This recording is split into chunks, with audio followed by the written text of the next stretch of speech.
So one of the first sewing samples we're going to work on is hand sewing.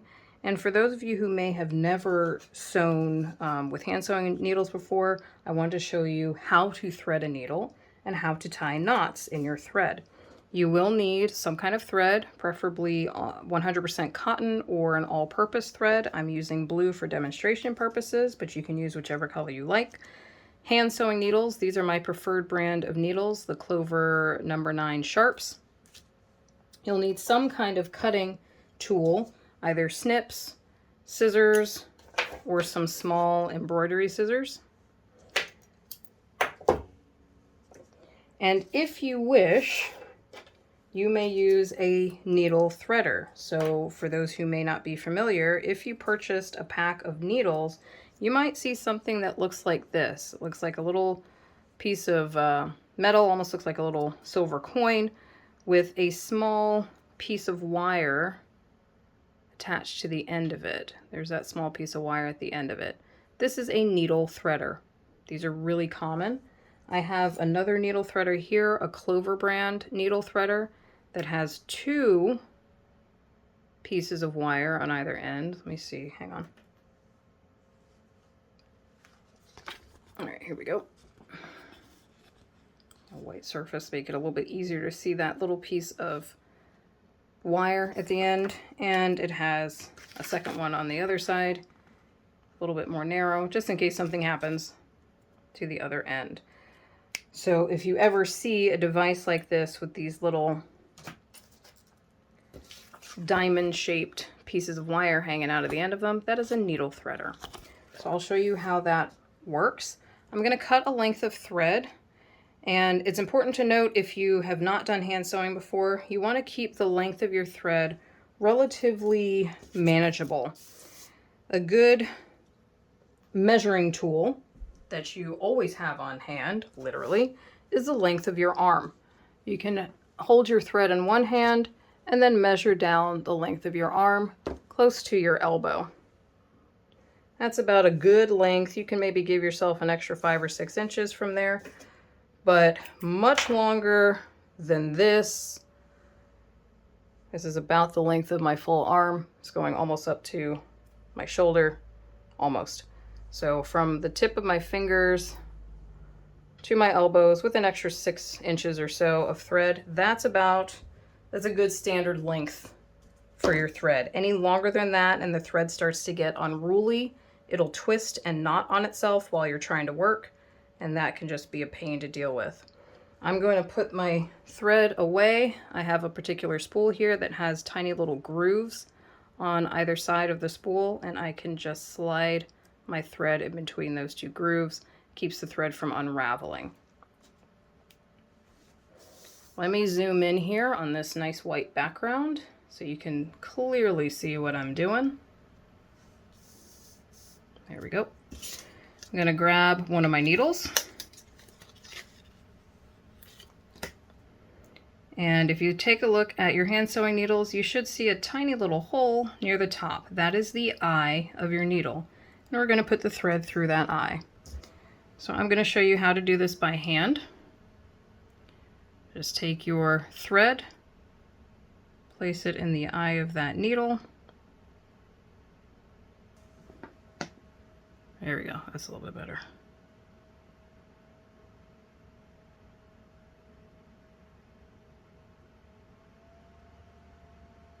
There we go. Got that thread right through the eye there. If you find it difficult to get the end of the thread through there, try snipping the end of the thread off. You can also try smoothing the fibers of the thread together with your fingers. But we just poke that thread right through the eye of that needle and then pull it through. So now I have my thread going through the eye of my needle. There is the point or the tip of my needle up here, the sharp pointy end, and that other side is the eye of my needle with my thread going through. So that is how you go ahead. That's how you go about threading your needles by hand, just threading it by eye. There are all kinds of techniques for threading needles, but I like to keep it old school. Now I'll show you how to use a needle threader. So let's say you don't have the best eyesight or you don't have the best dexterity. Something like this can really help you out. You take this piece of wire and you put that through the eye of the needle. The wire is stronger than the thread. It's not likely to fray or anything, so it usually slides in pretty easily. I'll show you that again. Tip of the piece of wire in my right hand. Just push that through the eye of the needle. So that's through. Now we have this piece of wire that's much larger than the eye of our needle. This can be a lot easier to thread through. So I'm going to grab my thread again and just push it through that big old piece of wire I've got. A lot easier to get through. Don't have to worry about frayed ends or anything. So now my thread is going through this piece of wire. You can see it's tugged in there. Now I'm going to hold my needle with my left hand. I've got my needle threader still attached, holding that in my right hand.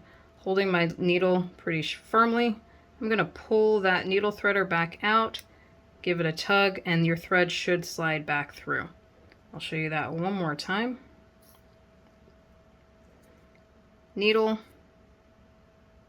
needle threader in my right hand. I am right hand dominant. You can do this with your left hand if you're left hand dominant. Needle threader through the eye of the needle. Thread through the needle threader, through that big piece of wire. Let that hang. Hold your needle, hold it tight, and then slide your threader all the way through, give it a tug, and your thread should come through the eye of that needle. And now I can slide my needle threader off, and I've got my needle threaded, and I'm ready to go. Now, the next thing you want to determine when you're working with hand stitches is, do you want a single length of thread or a double length of thread? Let me zoom out a little bit here so you can see what I'm referring to. Right now, every time you thread your needle, you'll have two pieces of thread, one that comes up one side through the eye of the needle and then back down the other side. Now, you can do a single length of thread where the two ends of your thread are different lengths. This is an example here where one length is shorter than the other. And then I would put a knot into the single length of thread and sew with that. This will make for nice delicate sewing, thinner line work and things like that. But sometimes you want more secure sewing. You may want thicker sewing, and you would take both ends of the thread and line those up to then sew with two lengths of thread at the same time. You still have the needle attached, but you can determine whether the two ends of your thread either match and you place a knot through both ends at the same time, or if you want one end to be longer than the other and then you only sew with the longer end. So let's talk about putting knots in your thread. There are a few ways to put knots in your thread, and I will show you two that I'm familiar with, but there are plenty of other techniques out there. I still have my needle ready to go. It's still threaded. I'm just going to set it to the side right now. And I'm going to work with a single length of thread right now. So I have one thread tail that's shorter than the other. I'm going to grab the longer thread tail. And again, I'm going to zoom in. I've got my needle to the side here, but I want to show you what I'm doing with this thread with both hands. I'm going to take my, again, I am right hand dominant, so I'm going to take my right thumb and pointer finger. I'm going to take the end of my thread and I'm going to pinch the end of the thread between my thumb and pointer finger. I've got the end of it poking out away from me, and I've got the thread just sitting in between my thumb and pointer finger. I'm now going to take the long end of the thread. Remember, the short end, the cut end is sitting out over there. The long end of the thread in my left hand, wrap that around my pointer finger, and then slide it in between my two fingers. So now I have a loop of thread. Starting from back here, it's looping in between my fingers, looping over my pointer finger and back through in between my two fingers. And I'm keeping those pinched between my thumb and forefinger. I'm going to do that one more time. Wrap the thread up and over my pointer finger. As I come back around, I'm going to tuck that in there. So that's now looped in twice. I'll show you that again. pinch my thread with the end pointing away from me. I'm going to loop up and around, tuck that inside in between my two fingers, loop a second time, tuck that in between my two fingers, and now I've got the end of my thread looped around my pointer finger. Now, this is where it gets a little bit tricky for anyone who hasn't done this. I'm going to hold onto this thread with my left hand. I'm just going to wiggle. I'm going to kind of do like a little friction, add some friction between my two fingers. Just wiggle my fingers back and forth until the loop comes off of my fingers. And I kind of want to see this happen. I'm just going to keep wiggling my two fingers back and forth against each other, creating enough friction to make the threads kind of loop up on themselves. And then I can release this. I'm going to pinch my threads together. Everything's looped in there. I'm going to pinch this, grab the rest of my thread with my left hand and pull. And you should see a big nest of threads appear on one end here. Let me do that one more time. I'm going to back and forth, create some tension, create some friction, and then I'm going to pinch these two together and pull, and then I get a big old nasty mess of a knot here at the end. Again, not a difficult technique, it just takes practice. So that's looping it twice around the finger, rubbing your fingers together until you get a big old mess like this. Now sometimes it will come loose, but this is perfectly fine for really quick sewing, which you're going to be doing a lot of. We'll see when we do the hand sewing and just in the upcoming samples, you'll see that having a really quick, nasty kind of knot can be easy to work with. Let me show you one more technique. I've just cut that end off, and I'll show you the next technique for putting a knot in your thread. For this, again, I'm going to use a single length of thread. I still have the other thread tail sitting here, and then I have the longer thread tail over here. There it is. So I'm going to grab the longer of the two thread tails, and I'm going to hold on to my needle for this. For this technique, this will make a nice tiny little clean knot, but you will have to use both hands. You're going to have to use the needle, and you're going to have to use the opposite end of your thread. So you can see I've got my thread dangling down there. I'm going to hold my needle in my right hand, again my dominant hand. I'm going to hold this end of my thread in my left hand. What I want to do, I'm going to hold the needle with my thumb and middle finger at the eye of the needle, so the point of the needle is still heading out. There's my thumb and middle finger holding the eye of the needle. I'm going to place the thread and the needle, I'm going to cross the two of them on top of my right pointer finger. I'm going to lay the thread end and the needle. I'm going to cross those two ends like that. And I'm just going to hold that in place with the back of my pointer finger. Grabbing the rest of the thread with my left hand, I'm going to loop the thread around the needle about 3 or 4 times. There's about 4 times there. And you should have some coils of thread on your needle. So again, needle in my right hand between my thumb and middle finger, the end of my thread in my left hand, cross the two and hold them in place with the forefinger on my dominant hand, and then wrap the thread around the needle about 3 or 4 times. And you should be able to release your left hand, and those coils should stay there because it's resting on your finger. Now this is where it gets a little tricky. I'm going to slide my thumb up and over this needle and these threads. I don't want this to come loose, but I need to be able to pinch these. So now I'm going to slide my thumb onto my forefinger. Just slide that over there. So now those are pinched in between my thumb and forefinger. I'm going to hold this pinch in my right hand. I'm going to grab the tip of my needle with my left hand as best I can. I'm using my middle finger underneath here to push up on the eye of my needle. So again, I've got the threads coiled around the needle and they're pinched between my thumb and forefinger. I'm going to grab the end of the needle carefully, don't poke yourself, with my left hand. I'm going to hold this tight. I'm going to pinch tight with my right hand, my dominant hand, and then pull the needle with my left hand, and I'm going to keep pulling until I get all the way to the end of the thread. I don't want to let go until I get to the end of the thread. You should feel the end of your thread stop when you get to the end. Just give it a little bit of a tug to make sure everything's secure. And if I open my fingers, you should see a tiny little knot. It's like magic. I'll show you that one more time. These knots are very secure. They look very tiny. They're very dainty. These are good for precision work when you're working on bead work or anything like that.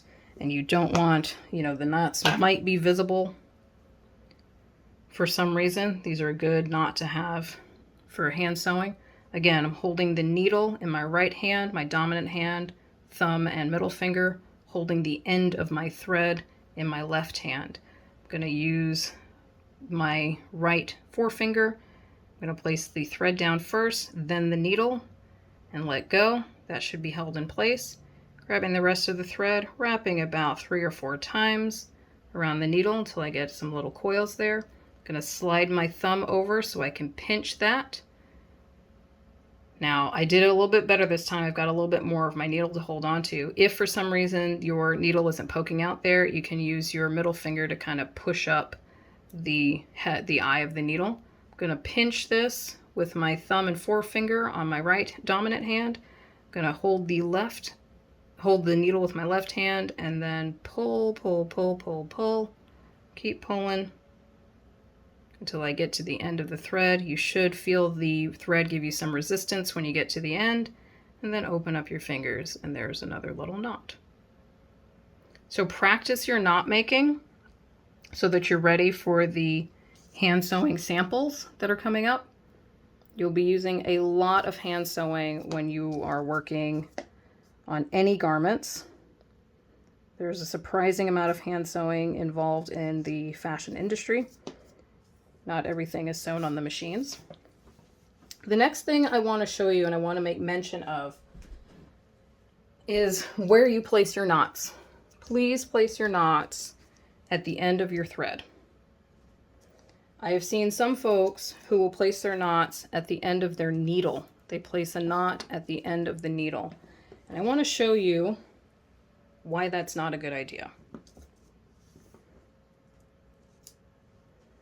I have another needle here that's threaded, and I've placed a tiny little square knot at the eye of the needle.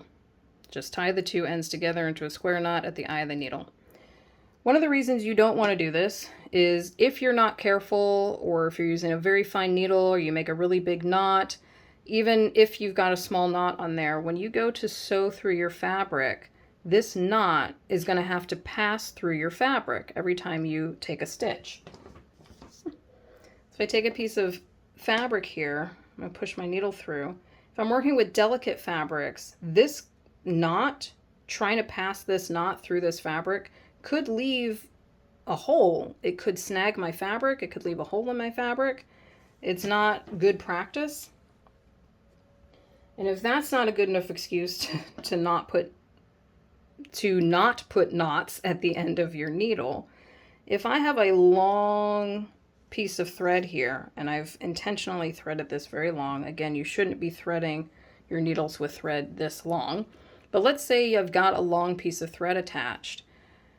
If I have a knot at the end of my needle here, I can't adjust the length of these thread tails. I'm gonna tug on this and it's not gonna change, it's not gonna move because now it's knotted over here.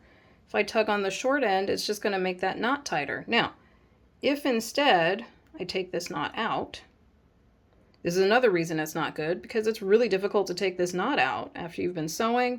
This knot's going to tighten up on itself, and it may or may not come out on its own. If I remove that knot, however, and I thread the needle properly, where the thread just goes in and out of the needle eye without any problems, and I've got this long piece of thread, I can take this shorter end, pull on it,